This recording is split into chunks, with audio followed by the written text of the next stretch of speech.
So here I am at Aaron and Nicole's house in Hood River. There is Mount Adams, and they live right across from a cool elementary school, so that's great. And I'm just gonna make you dizzy and spin around here and walk in their house and see if I can find Nicole. I think she's hiding here somewhere. There she is. Hello. So Nicole does a couple things for Mya-Moe. She puts together string sets. We buy our strings in bulk from mostly Diodario and Worth, more Worth than anything else. And she puts together string sets, and she also takes bridges and puts finish on them. So yeah, why don't you just show us a little bit about what you do with the bridges there. Okay, so do you want me to actually do it, or? Whatever you want.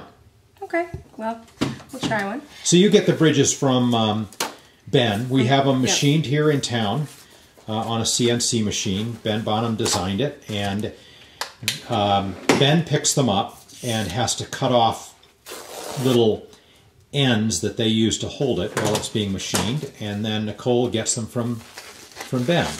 So the bridges, they're ebony and maple, and they need to have oil finish put on them to protect them. So Nicole puts on the same kind of oil, true oil, that we put on the instruments. We like to do the bridges separate. Some people glue them on the instrument first and then finish them, but I think that leaves finish residue in the cracks, and I don't like that. So I like to have them finished separately, and we tape it off, mask off the instrument, and then glue on the finished bridge. So now you've already sanded that, right? Kind of cleaned it up a little bit. Mm-hmm. They come pretty clean though from Prigale, don't they? Yeah. Yeah, it's great. They're all uniform. It's the same thing every time. So, and it's a little bit different working with ebony than when we do the maple bridges. Just in terms of sanding and how easy it is to see the grain and things like that, and any imperfections. It's easier to do the maple ones, but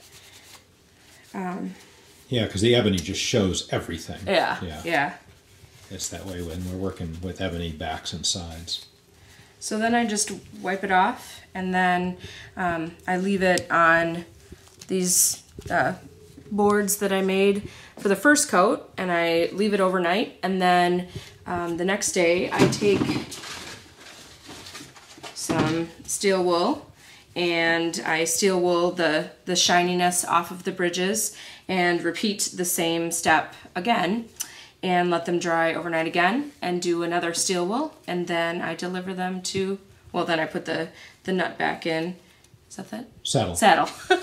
And then deliver them to Gordon and Char. So the thing is that that's important to us is that, you know, when Char and I and Aaron are building in the shop, when we pick up a part out of a drawer, and I think of a part as a fretboard, a neck, a bridge, a brace, those things have to be perfect, and we have to depend on them.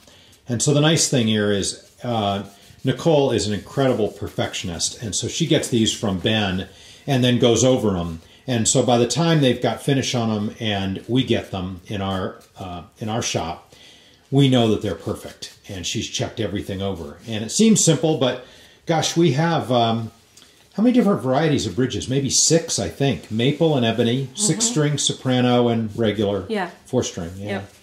Okay, so why don't you show us also what you do with the strings? Can we do that? Sure. So the strings, as Gordon said, come in bulk, and Ben made this handy-dandy holder for me. And when I need, let's see if I can get this moved out of the way. When I need a string set, Gordon gives me one of these sheets, and I look to see what size the instrument is, so I know how long the strings need to be, and the tuning of the instrument, and then I start, so here, number 4G, 244, so I look here, and... I just zoomed in on your light bright. Oh, okay. I'm just saying. Alrighty then.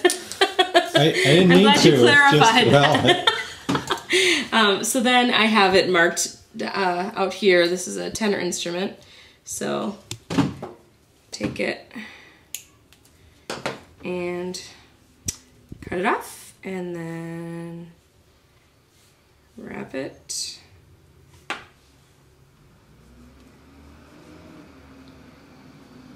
And then put the sticker on, and they end up like this. And then I have the 4, 3, 2, 1.